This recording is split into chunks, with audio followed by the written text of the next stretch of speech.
Hay dos prejuicios en contra del cristianismo que mantiene a muchas personas alejadas de las iglesias cristianas y alejadas del Señor.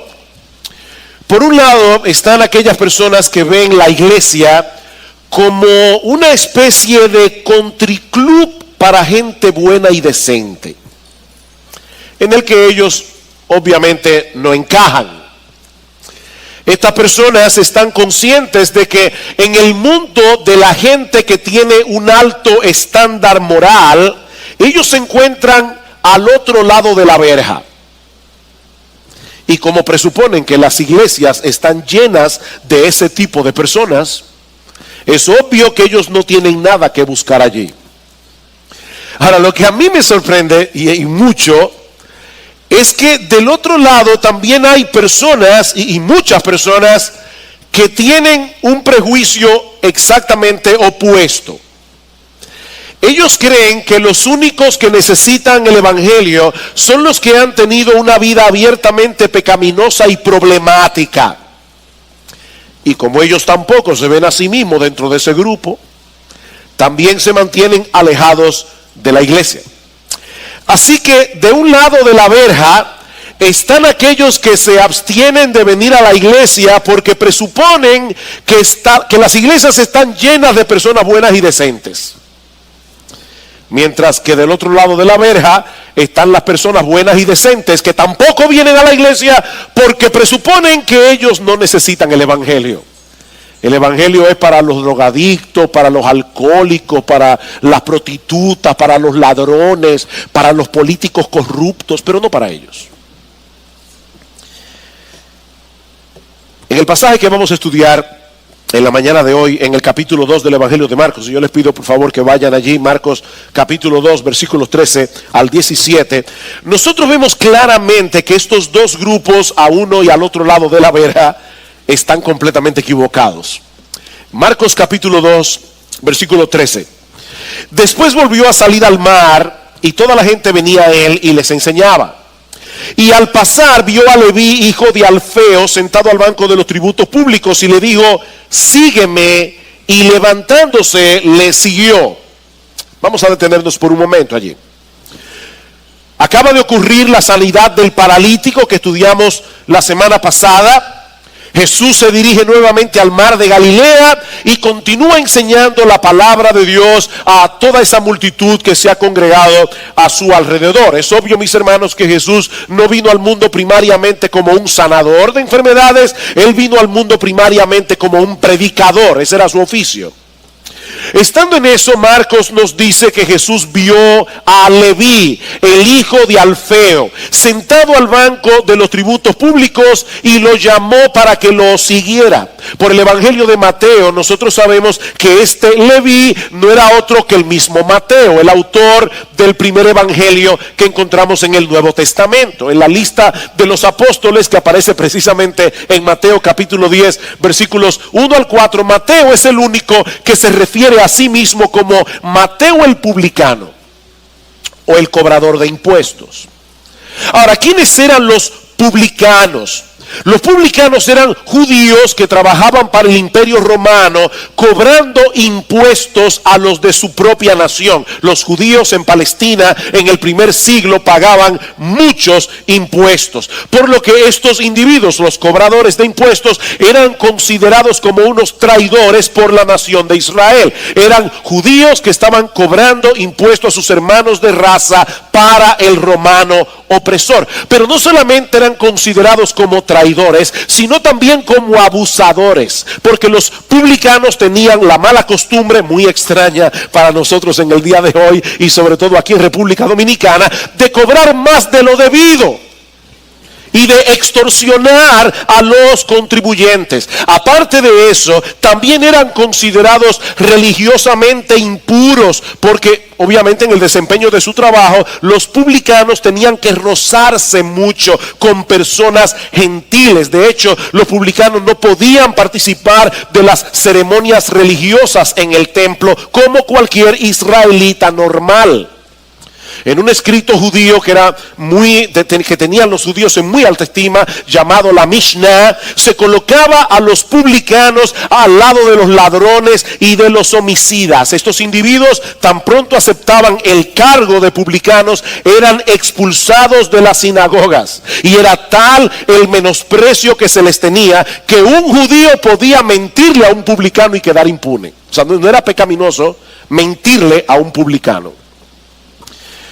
Sin embargo, esta gente tenían tal amor por el dinero, que aún sabiendo todo eso, toda la fama que tenían los publicanos, ellos tenían tal amor por el dinero, que ellos estaban dispuestos a sacrificar su reputación, ellos estaban dispuestos a sacrificar sus familias, ellos estaban dispuestos a sacrificar sus amistades con tal de alcanzar una mejor posición económica. Y lo que es peor todavía, recuerden que ellos no podían participar de las actividades religiosas en el templo, así que ellos también, en la mentalidad de la época, ellos quedaban excluidos de todo contacto con Dios. Y Mateo, Leví, era parte de ese grupo. El autor del primer evangelio era parte de ese grupo. Mateo era un idólatra que le había vendido su alma al imperio romano. Era un codicioso, era un traidor, era un ladrón, era un extorsionador, era un abusador. Eso era Mateo, el autor del primer evangelio. Pero de todas las personas que estaban ese día alrededor del mar de Galilea, a él fue que Jesús llamó para que lo siguiera. Más adelante nosotros vamos a ver en la historia que allí había personas buenas y decentes en el mar de Galilea, con una reputación intachable a los ojos de los demás. Pero el Señor no se fijó en ninguna de ellas, y luego vamos a ver por qué. Así que lo primero, hermanos, que nosotros encontramos en este pasaje es que Jesús procura asociarse con personas inadecuadas. Jesús procura asociarse con personas inadecuadas para transformarlas en sus discípulos, para que vengan a ser sus seguidores. Él se fijó en el rechazado, él se fijó en el odiado publicano, él se fijó en ese individuo sin escrúpulo y lo llamó para que lo dejara todo y le siguiera a él. Esa palabra que aparece en el versículo 14, sígueme, es un imperativo presente. Lo que quiere decir que el llamado que Jesús le hizo a Mateo no fue para que viniera a pasar un buen rato con él y tomarse un café. No era a seguirle toda la vida. Mateo, a partir de ahora quiero que dejes tu trabajo, quiero que dejes atrás tu codicia, quiero que dejes a un lado todos los ídolos en los que has puesto tu confianza hasta ahora y me sigas únicamente a mí. A partir de ahora solo yo puedo ser el objeto de tu confianza, solo yo puedo ser el objeto de tu completa satisfacción. En otras palabras, Jesús estaba llamando a Mateo a venir en pos de él en arrepentimiento y fe. En arrepentimiento y fe. Hace unas semanas nosotros vimos una escena parecida, ¿verdad? Cuando el Señor llamó a Pedro y Andrés, a Juan y a Jacobo. Recuerdan el versículo 16 del capítulo 1, andando junto al mar de Galilea, vio a Simón, a Pedro y Andrés, su hermano, que echaban la red porque eran pescadores, y les dijo Jesús: venid en pos de mí y os haré que seáis pescadores de hombre. Y dice que dejando luego sus redes le siguieron, y luego hizo lo mismo con Juan y con Zebedeo. Cristo estaba pasando por el mar, vio a Juan y a Zebedeo, que eran hermanos, en la barca de su padre, y Cristo les dice: síganme, y dice que dejando a su padre, dejando a los demás obreros allí, siguieron a Jesús.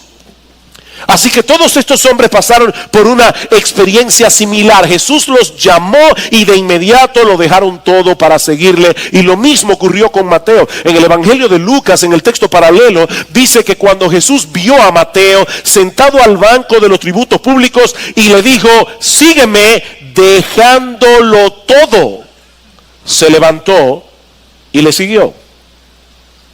Mateo hizo lo mismo que hicieron Pedro y Andrés, Jacobo y Juan, con una gran diferencia. Si un publicano decidía abandonar su puesto de trabajo, ya no podía volver a tomarlo nunca más en su vida. Así que en ese momento, Mateo estaba tomando la decisión de cortar por completo con lo que había sido su vida hasta entonces para seguir a Jesús. Es a eso que la Biblia llama conversión. Es a eso que la Biblia llama conversión. ¿Se está oyendo bien? ¿Sí? Ok.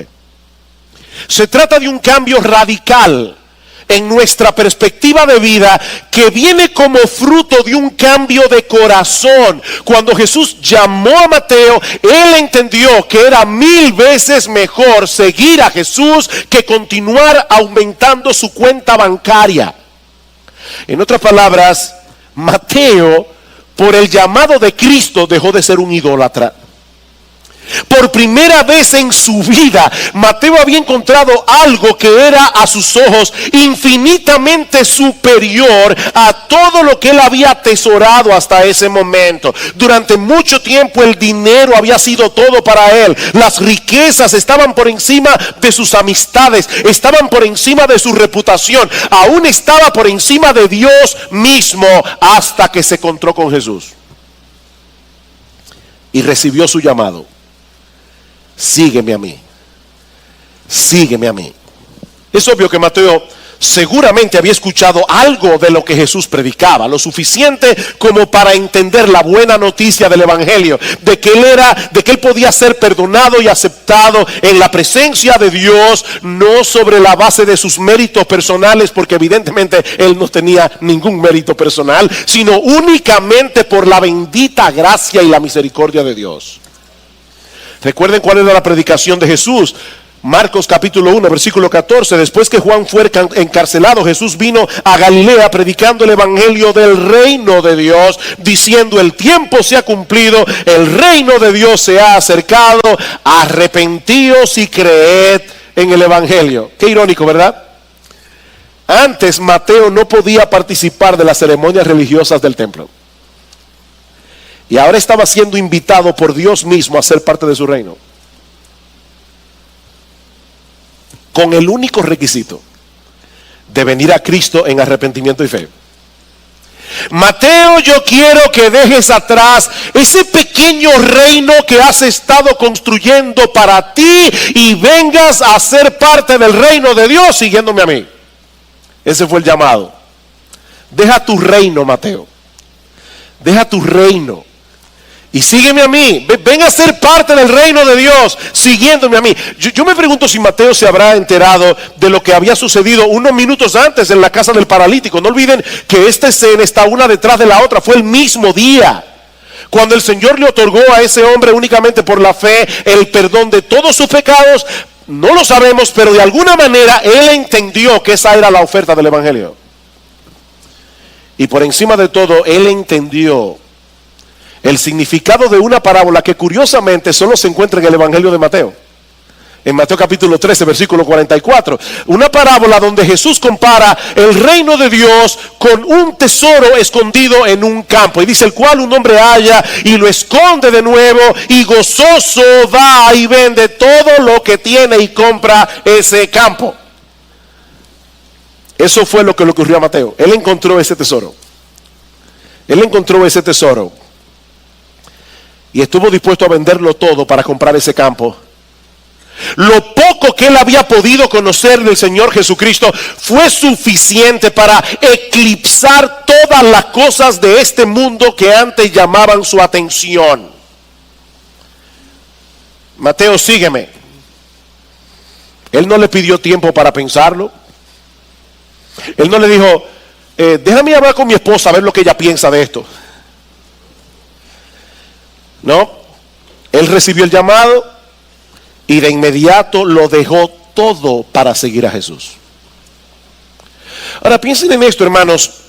En este momento de la historia evangélica, el Señor no había muerto en la cruz como nuestros sustitutos. El Señor no había resucitado de los muertos. El Señor no había ascendido a los cielos a la diestra del Padre. En cierto modo, el conocimiento que Mateo tenía de Jesús era rudimentario en comparación con el conocimiento que nosotros tenemos hoy. Pero aún así lo dejó todo para seguir a Jesús. Y contento. Lo dejó con gozo. con alegría. ¿Saben por qué? Porque Jesús lo había llamado con un llamado irresistible que produce al mismo tiempo un cambio de corazón. Yo oigo a las personas hoy hablar de la conversión. Yo me convertí al Señor. Y uno se pregunta, ¿qué será lo que ellos entienden que es convertirse al Señor? Porque ellos pueden ver la iglesia como una especie de club y ver cuáles son los requisitos para entrar en el club. Bueno, debes levantar la mano, pasar al frente, hacer la oración del pecador, invitar a Jesús a entrar en tu corazón y ya tú eres cristiano. Bueno, no es a eso que la Biblia llama conversión. No es a eso. La perspectiva que Mateo tenía de la vida fue transformada en un instante por el llamado de Jesús. Lo que antes tenía valor para él, de repente perdió la magia, de repente perdió el encanto. La gloria de Cristo había cautivado a Mateo. Eso fue lo que le pasó. Y ahora yo te pregunto, ¿tú has pasado por esa experiencia? De verdad. Yo no te estoy preguntando cuántos años tú tienes en la iglesia. Yo no te estoy preguntando si alguna vez tú levantaste la mano en algún lugar, pasaste al frente, hiciste la oración del pecador, invitaste a Jesús a entrar en tu corazón. Yo no estoy preguntando eso. Lo que te estoy preguntando es si alguna vez tú pasaste por la experiencia de Mateo. ¿Tú puedes identificarte con la experiencia de Mateo? Porque mira, mi hermano y mi amigo que estás aquí en esta mañana, la Biblia no reconoce dos clases de discípulos. Hay personas que yo creo que tienen en su mente que en la Biblia, en la iglesia hay dos clases de discípulos del Señor. Los que siguen a Jesús dejándolo todo y los que siguen a Jesús manteniéndose aferrados al mundo. No. Hay una sola clase. El Señor Jesucristo dice en Lucas capítulo 14 versículo 33 que cualquiera de vosotros, cualquiera, no los super santos, no los pastores, no los misioneros, cualquiera de vosotros que no renuncia a todo lo que posee no puede ser mi discípulo. ¿Tú oíste eso? Jesús dice que el que no renuncia a todo lo que posee no puede ser su discípulo. Cualquiera de vosotros. Ahora, eso no quiere decir obviamente que todos los que siguen a Jesús deben vender todas sus pertenencias, que todos los que siguen a Jesús deben dejar su oficio, su profesión, su carrera, pero sí significa que deben renunciar a todo eso. En otras palabras, todas esas cosas tienen que pasar a un plano muy secundario en relación con Jesús. Eso tiene que dejar de ser lo que te define. Eso tiene que dejar de ser lo que domina tu vida. Eso tiene que dejar de ser la base de tu felicidad. Eso tiene que dejar de ser el motor de tu existencia. Cuando una persona verdaderamente se convierte a Cristo, de repente deja de ver las cosas que tiene como sus posesiones, porque él mismo se ve como una posesión de Jesús. Él es mi dueño. Yo soy su posesión, todo lo mío es de Él, porque yo mismo soy de Él. Y lo que Jesús está diciendo en Lucas es que el que no está dispuesto a hacer eso por causa de su relación con Jesús es porque no conoce a Jesús. No conoce a Jesús. Es a eso que se refiere Pablo en Filipenses capítulo 3 versículo 7, cuando dice que todas las cosas que él antes consideraba como una ganancia, es decir, como aquello que hacía de su vida algo digno de ser vivido, lo que le daba a Pablo su identidad, de repente comenzó a considerarlas como pérdidas por causa del amor a Cristo. Y ciertamente aún estimo todas las cosas como pérdidas por la excelencia del conocimiento de Cristo Jesús, mi Señor, por amor del cual lo he perdido todo. ¿Oíste eso? Por amor del cual lo he perdido todo y lo tengo por basura para ganar a Cristo. Y yo te pregunto una vez más, ¿tú puedes identificarte con esas palabras de Pablo? Porque si no es así, es muy probable que nunca hayas pasado por un verdadero proceso de conversión. Eso es serio, hermanos. Eso es serio. Cristo dice que en el día del juicio muchos llegarán allí pensando que eran lo que no eran. Muchos me dirán, Señor, Señor, en tu nombre echamos fuera demonios, en tu nombre profetizamos, en tu nombre hicimos muchos milagros, y entonces les declararé, yo nunca os conocí, apartados de mí, hacedores de maldad. Nunca los conocí. Ustedes nunca fueron míos. Y aclaro, eso no quiere decir que los verdaderos cristianos no tengamos una lucha en nuestro interior, ¿verdad? Para volver a los antiguos ídolos de nuestra antigua vida y ponerlos en el altar del corazón. No, los cristianos tenemos una lucha con esas cosas, pero el verdadero cristiano se reconoce porque se mantiene en pie de guerra. Él se mantiene en pie de guerra contra la idolatría de su propio corazón. Él se mantiene en guerra contra el pecado. Y cuando él se da cuenta de que ha quitado sus ojos de Jesús para ponerlos en cualquier otra cosa de este mundo, él viene otra vez a Cristo en arrepentimiento y fe. Ayer alguien me envió un artículo de R.C. Sproul y lamentablemente no puedo leer ese artículo aquí, es muy extenso, pero básicamente lo que Sproul dice en ese artículo es que los verdaderos cristianos no se reconocen tanto porque pecan menos, aunque la Biblia dice claramente que los que son nacidos de Dios no practican el pecado, pero dice Sproul, lo que distingue al creyente no es únicamente, no es primariamente el hecho de que peca menos, es que se arrepiente más. No es que peca menos, es que se arrepiente más. Está más consciente de su pecaminosidad, está más consciente de su maldad y viene a Cristo continuamente en arrepentimiento y fe. Así que, mi amigo que estás aquí en esta mañana, te tengo una buena noticia. Jesús no vino al mundo a congregar alrededor de él personas buenas y decentes. Aclaro, él tampoco vino al mundo a buscar personas dañadas en su pecado y dejarlas tal cual están. Cristo vino a buscar y a salvar lo que se había perdido. Cristo vino a transformar pecadores para convertirlos en seguidores suyos. Versículo 15. Aconteció que estando Jesús a la mesa en casa de él, es decir, de Mateo, muchos publicanos y pecadores estaban también a la mesa juntamente con Jesús. ¿Vieron eso? Muchos publicanos y pecadores y sus discípulos, porque había muchos que le habían seguido. Él no los dejó como estaban. Mateo quiso honrar a Jesús haciéndole un banquete en su casa y al mismo tiempo buscar la ocasión para que sus amigos conocieran a Jesús. De paso, esa es otra de las características de aquellos que realmente han conocido a Cristo. Ellos no solamente están dispuestos a dejarlo todo para seguirle a Él, sino que de inmediato quieren que otros también le conozcan. Mateo quería compartir con sus amigos el tesoro que él acababa de encontrar. Así que hizo una gran comida. Se ve que Mateo tenía una buena posición económica y una casa grande. Dice que eran muchos los que estaban en la mesa. A este hombre le había ido bien. Invitó a mucha gente. Y mucha gente que pertenecía a un grupo muy selecto. Mateo era muy selectivo. Él invitó publicanos y pecadores. Publicanos y pecadores.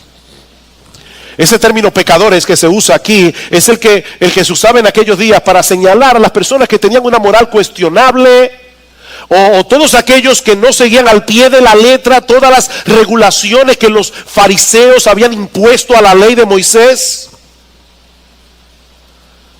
Por eso resultaba tan chocante ver a Jesús en esa compañía. Y eso nos lleva al siguiente aspecto que se revela en este pasaje. Ya vimos que Jesús procura asociarse con personas no adecuadas para transformarlas en discípulos suyos. Y ahora vemos en esta segunda parte del pasaje que las personas adecuadas terminan siendo antagonistas de Jesús. O sea, Jesús vino a buscar personas no adecuadas. Y aquellos que creen que son las personas adecuadas terminan siendo antagonistas de Jesús. Vean el versículo 16. Y los escribas y los fariseos, viéndole comer con los publicanos y con los pecadores, dijeron a los discípulos: ¿qué es esto que él come y bebe con los publicanos y pecadores? Por supuesto, no vayan a pensar que ellos de verdad te estaban preguntando porque querían saber la respuesta. No es ese tipo de pregunta. Eso es como las preguntas que nos hacen a veces las esposas. ¿Y de verdad tú crees que por ahí? Y no es para saber si de verdad creemos, es para decir, piénsalo bien. ¿Qué es esto? Dicen ellos. Jesús come con publicanos y pecadores. Y es interesante ver que en esos dos versículos 15 y 16, esa expresión publicanos y pecadores aparece 3 veces. Es como si Marco quisiera remachar el asunto. Jesús estaba con publicanos y pecadores. La semana pasada nosotros vimos que los escribas, que son los protagonistas aquí en esta parte, algunos de los escribas comenzaron a criticar a Jesús por haberle otorgado al paralítico el perdón de los pecados. ¿Quiénes eran los escribas? Los escribas eran los intérpretes profesionales de la ley. Ellos eran los teólogos de la época. Ellos eran los expertos en la ley de Moisés. Así que ellos entendían perfectamente lo que implicó esa acción de Jesús cuando le perdonó al paralítico todos sus pecados. Ellos de inmediato, como teólogos al fin, dijeron: hey, ¿qué está pasando aquí? Solo Dios puede perdonar pecados. Jesús está perdonando pecados. En conclusión, Jesús se está presentando a sí mismo como si Él fuera Dios. Y teológicamente estaban en lo correcto. Eso es lo que estaba sucediendo. Ahora imagínense lo chocante que tiene que haber sido para estos líderes religiosos ver a ese Jesús que acaba de comportarse como si Él fuera Dios, comiendo en la misma mesa con publicanos y pecadores. Sobre todo porque ahora Marcos aclara que estos escribas pertenecían a la secta de los fariseos. Eso no se ve en la Reina Valera, porque en nuestras versiones dice y los escribas y los fariseos, pero lo que dice el texto griego es los escribas de los fariseos. O sea, ellos eran escribas y para colmo también eran fariseos. Eran escribas que pertenecían a la secta de los fariseos. ¿Y quiénes eran los fariseos? Eran hombres profundamente religiosos, profundamente moralistas y en la mayoría de los casos profundamente hipócritas. Se apegaban a las interpretaciones rabínicas de la ley con una devoción cercana al fanatismo y a la ridiculez. Uno de los mejores comentarios o de los mejores retratos que nosotros encontramos en los evangelios del carácter de estos hombres es el que vemos en la parábola del fariseo y el publicano en Lucas capítulo 18. ¿Recuerdan esa parábola cuando dice que dos personas subieron al templo a orar? Uno era fariseo y el otro era publicano. Y el fariseo puesto en pie le oraba a Dios y dice que oraba consigo mismo. O sea, él creía que le oraba a Dios, pero estaba orando para sí mismo. Y decía: Señor, yo te doy gracias. Era un hombre agradecido. Yo te doy gracias, Señor, porque yo no soy como los otros hombres. Ladrones, adúlteros, impíos, ni aún como este publicano. Ayuno 2 veces a la semana, doy diezmo de todo lo que gano. Señor, gracias por haber hecho de mí una obra maestra. Y dice Jesús que el publicano, estando lejos, él ni siquiera quería acercarse a donde estaba el lugar santísimo, estando lejos, se golpeaba el pecho y decía: Señor, sé propicio a mí, pecador. Y dice Cristo en el versículo 14 de Lucas 18, dice: os digo que este publicano descendió a su casa justificado antes que aquel fariseo, porque el que se humilla será enaltecido, el que se enaltece será humillado. Esos eran los fariseos. La palabra fariseo significa literalmente los separatistas. Ya ahí eso es suficiente para ver quiénes eran. Los separatistas. Su meta en la vida era separarse de todo pecador, era separarse de todo lo que pareciera religiosamente impuro. Estos hombres trataban por todos los medios a su alcance de mantenerse lo más lejos posible de los pecadores para no contaminarse. Ahora imagínense lo chocante que tiene que haber sido para estos escribas de los fariseos ver a Jesús en la casa de Mateo. Un fariseo nunca entraba a la casa de un publicano. Y Jesús no solamente entró, es que estaba allí con los publicanos y pecadores comiendo en la mesa. ¿Acaso no dice el Salmo 1 que es bienaventurado el varón que no se siente en la silla con los escarnecedores? ¿Cómo es posible que Jesús se atreva a compartir en medio de semejante grupo. La conclusión era más que obvia. Si Jesús hubiera sido un enviado de Dios, seguramente estaría en compañía de otro tipo de personas. Esa fue la conclusión de los escribas y fariseos. Si Jesús realmente fuera un enviado de Dios, ¿con quién iba a estar? Con nosotros los fariseos. Este es el partido que le corresponde si él fuera hijo de Dios. ¿Saben cuál es el problema de estos hombres? Ellos sabían mucha teología, eran quisquillosos en todos los detalles de la ley de Moisés, pero ellos no tenían ni una clara perspectiva del pecado, ni un claro entendimiento de la gracia. Ese era el problema. Ellos no tenían ni una clara perspectiva del pecado, ni un claro entendimiento de la gracia. Y eso fue lo que llevó a Jesús a aclarar su misión, a declarar el propósito de su misión. Versículo 17. Al oír esto, Jesús les dijo: los sanos no tienen necesidad de médicos, sino los enfermos. No he venido a llamar a justos, sino a pecadores. Los sanos no tienen necesidad de médico. El Señor está usando aquí la ironía. Es un comentario bien irónico para hacerle ver a los escribas que su acusación era completamente absurda. ¿Podemos criticar a un médico por el hecho de que se asocie con los enfermos? ¿Qué ustedes creen? Por supuesto que no. Si un médico decidiera juntarse únicamente con los que están sanos, él estaría traicionando su profesión. ¿No es así? Los médicos están allí para buscar a los enfermos, para tratar con los enfermos, para sanar a los enfermos. Y lo mismo podemos decir de nuestro Señor Jesucristo. Su relación con los publicanos y con los pecadores no era otra cosa que una parte integral de su misión. Porque Él vino a buscar y a salvar lo que se había perdido, sin importar de qué lado de la verja estén.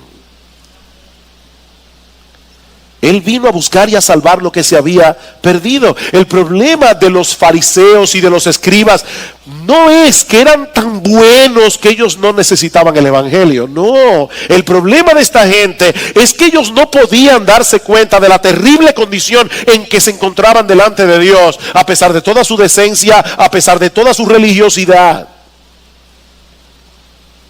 Cuando el Señor dice aquí que los sanos no tienen necesidad de médicos sino los enfermos, y que Él no vino a llamar a justos sino a pecadores, Él no está dividiendo a la humanidad en dos grupos: los que necesitan la salvación y los que no lo necesitan. No, lo que Él quiere mostrar a estos líderes religiosos de Israel y a todos los que son como ellos, que el primer paso para poder ser salvos es ver la necesidad de ser salvados. El primer paso para ser salvo es ver la necesidad de ser salvados. Mi amigo, déjame hacerte una pregunta. Sé honesto delante del Señor. ¿Tú estás consciente del problema tan serio que tú tienes delante de Dios por tus pecados? ¿Tú estás consciente de eso? Escucha brevemente estos pasajes de las Escrituras. En una ocasión, uno de estos intérpretes de la ley se le acerca al Señor Jesús y le dice: Señor, ¿cuál es el mandamiento más importante en la ley? Y Cristo le dice: muy fácil, amarás al Señor tu Dios con todo tu corazón, con toda tu alma, con toda tu mente, con todas tus fuerzas. Ese es el primero y más grande mandamiento. Y el otro, el segundo, es semejante: ama a tu prójimo como a ti mismo. Ups. ¿Quién cumple eso? Óyeme bien, otra vez, ese es el mandamiento más importante. Eso quiere decir que la violación de ese mandamiento es el pecado más grande. No es matar, no es robar, no es adulterar, no es fornicar, no es mentir. El pecado más grande que un hombre puede cometer es no amar a Dios con todo su corazón, con toda su alma, con toda su mente, con todas sus fuerzas. Y eso no lo hace ningún ser humano ni por un segundo. Y mucho menos amar al prójimo como a nosotros mismos. No, yo me amo a mí mismo con todo mi corazón, con toda mi alma, con toda mi mente. Al otro no. Otro pasaje, Gálatas capítulo 3, versículo 10. Dice el apóstol Pablo, oye qué irónico este pasaje, qué chocante. Pablo dice en Gálatas capítulo 3, versículo 10: Cualquiera pues que quiera salvarse guardando la ley está bajo maldición. Porque escrito está en la ley: maldito todo aquel que no permaneciera en todas las cosas escritas en el libro de la ley para hacerlas. En otras palabras, más sencilla, tú te quieres salvar guardando la ley, tú tienes un tremendo problema delante de Dios. Tú te quieres salvar guardando los mandamientos, tú tienes un serio problema delante de Dios. Porque la Biblia dice que es maldito todo aquel que no obedece cada uno de esos mandamientos en todos sus detalles durante toda su vida. ¿Quién puede con eso? Y si todavía no te sientes perdido, escucha lo que dice Santiago capítulo 2 versículo 10. Cualquiera que guardare toda la ley, pero ofendiere en un punto, se hace culpable de todos. Ups. ¿Tú recuerdas esa mentirita blanca que tú dijiste el otro día? No fue simplemente una mentirita blanca, es que tú quebrantaste toda la ley. Porque la ley es como una cadena, es como una cadena, es una cadena con 10 eslabones, la ley moral de Dios. Si tú rompes un eslabón, no rompiste un eslabón, dañaste la cadena. Dañaste la cadena.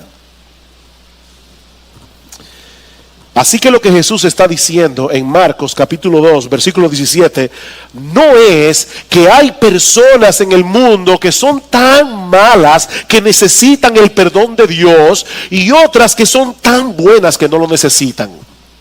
No, eso no es lo que Jesús está diciendo. Lo que el Señor quiere que veamos es que todos tenemos la misma necesidad de salvación.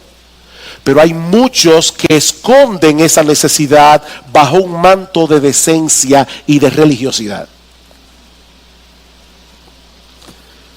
La buena noticia es que hay esperanza para todos en el Evangelio. Para los publicanos y para los fariseos. Hay esperanza. Siempre que reconozcas tu impotencia y tu miseria en la presencia de Dios. Se cuenta la historia de un cristiano que estaba evangelizando a una persona y tratando fervientemente de guiarlo al Señor. Pero este individuo se creía demasiado indigno para recibir la salvación. Así que el cristiano le mostró la oración del publicano que vimos hace un momento en Lucas 18. Dios, sé propicio a mí, pecador. Y decía, mira cómo este publicano encontró paz y liberación cuando se humilló pidiendo perdón al Señor en verdadero arrepentimiento. Y el individuo le respondió, es que yo he sido peor que el publicano, yo soy un fariseo. Bien, le contestó el cristiano, puesto que el Señor estuvo tan contento de escuchar al publicano clamar, Dios, ten misericordia de mí. Imagínate qué contento se hubiera puesto si hubiera escuchado al fariseo orar de esa manera.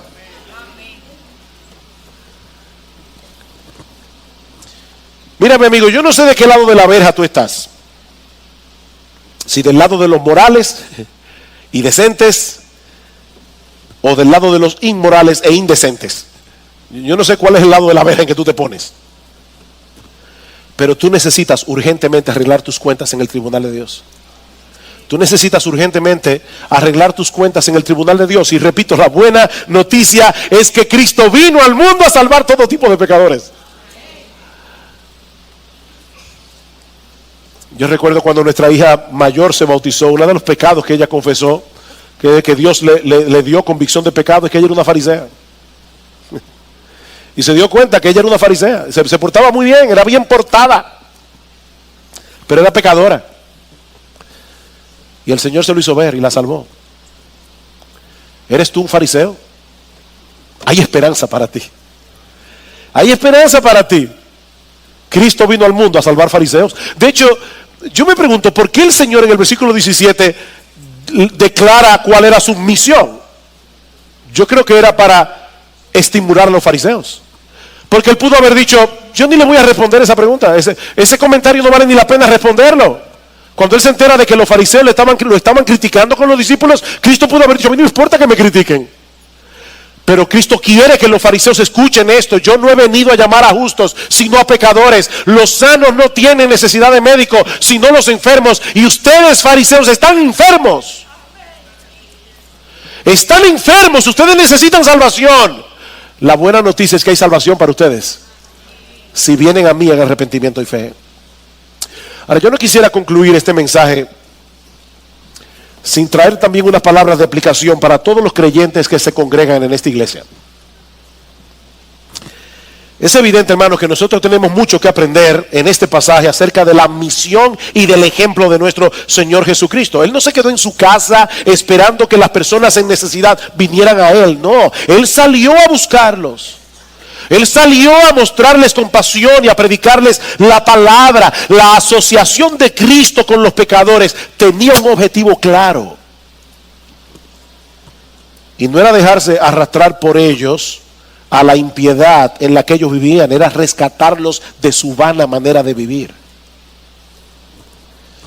Es por eso que en el Nuevo Testamento nosotros encontramos dos declaraciones que de primera impresión parecen contradictorias. En Mateo capítulo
versículo 19 dice que Jesús era amigo de pecadores, pero en Hebreos capítulo 7 versículo 26 dice que Él era santo, inocente, sin mancha y apartado de los pecadores. Por fin, ¿era amigo de los pecadores o era apartado de los pecadores? Sí, las dos cosas al mismo tiempo.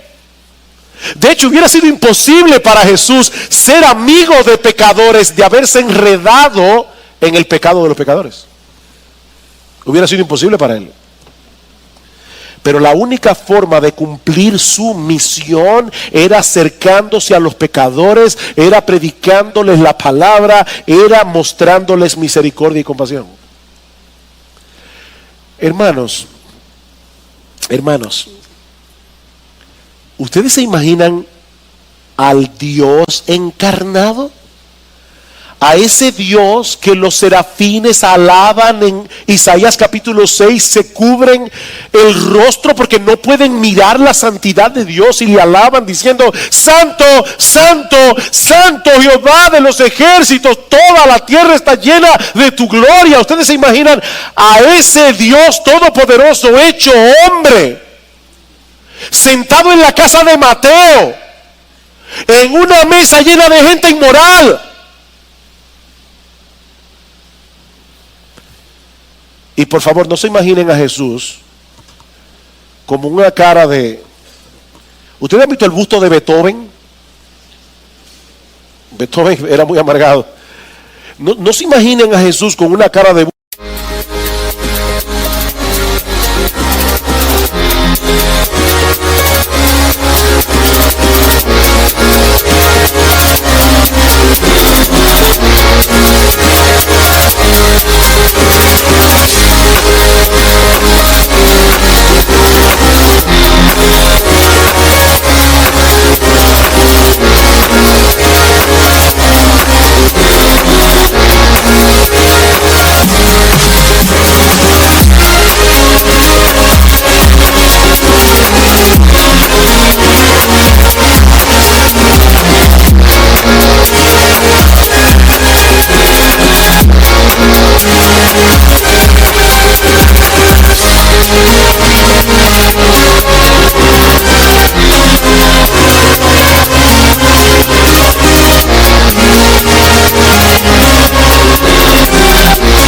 de Beethoven. Él estaba allí sentado a la mesa compartiendo con estos publicanos y pecadores.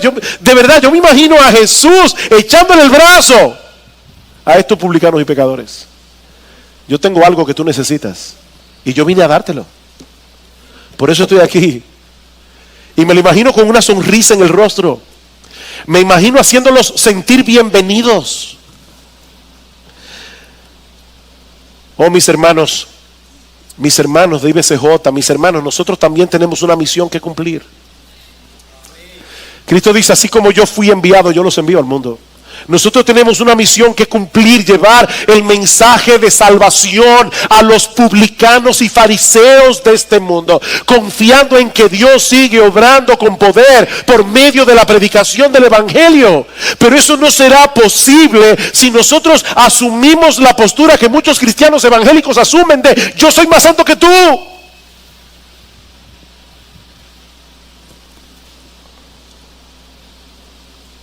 Esa postura que tenían los fariseos. Y perdemos ese contacto vital con los incrédulos que nos permite compartirles el evangelio. Mi hermano, recuerda lo que tú eras cuando tú no eras cristiano. No, tú no eres más santo que nadie. Yo no soy más santo que nadie. Nosotros no podemos venir a un pecador a decirle condescendientemente, ven impío.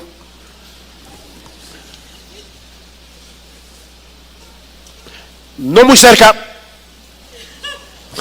No me quiero contaminar con tu pecado. Porque eso no fue lo que hizo Jesús. Eso no fue lo... Wow, qué hermoso Salvador tenemos nosotros, hermanos. Eso no fue lo que hizo Jesús. Y no solamente aquí en esta historia, cuando Cristo estaba en la tierra, es que tú tienes que imaginarte a Jesús cuando vino a tu vida de pecado, cuando tú estabas en el lodo de tu pecado. Tú tienes que imaginarte a Jesús viniendo y diciendo, tú eres uno de los míos, yo te escogí desde antes de la fundación del mundo, ven hijo mío, ven, yo quiero estar contigo, yo quiero tenerte cerca de mí. Y saben que a veces, y ya estoy terminando, no se preocupen, saben que a veces yo creo que nosotros podemos dar esa idea, no porque conscientemente estemos pensando yo soy más santo que tú, pero a veces hasta en la cara que tenemos, hermanos. ¿Ustedes creen que cuando una persona invitada viene a esta iglesia se siente bienvenida? Pero es difícil saberlo. ¿Saben por qué? Es difícil saberlo porque depende de dónde caiga o de por qué puerta entre. Yo creo que la mejor pregunta que yo puedo hacerte en esta mañana es, si todos los creyentes de esta iglesia fueran como ¿tú crees que las visitas que vendrían a esta iglesia se sentirían bienvenidas? No importa lo que sean, no importa lo que sean. Puede ser un capo mafioso. La pregunta es si puede sentirse bienvenido por la cara tuya. Mis hermanos, todos nosotros somos pecadores salvados por gracia, que debemos dar de gracia lo que de gracia recibimos. Todos nosotros. Tenemos un gran Salvador que es digno de ser proclamado y hay un montón de personas allá afuera que lo necesitan urgentemente y no lo saben. No lo saben. Oh, que el Señor nos ayude a ser imitadores de Jesús. De tal manera que se pueda decir de nosotros que somos amigos de pecadores. Amigos de pecadores, mostrando al mismo tiempo en una forma muy evidente que ese Jesús transformó nuestras vidas a través de frutos dignos de arrepentimiento y frutos dignos de fe.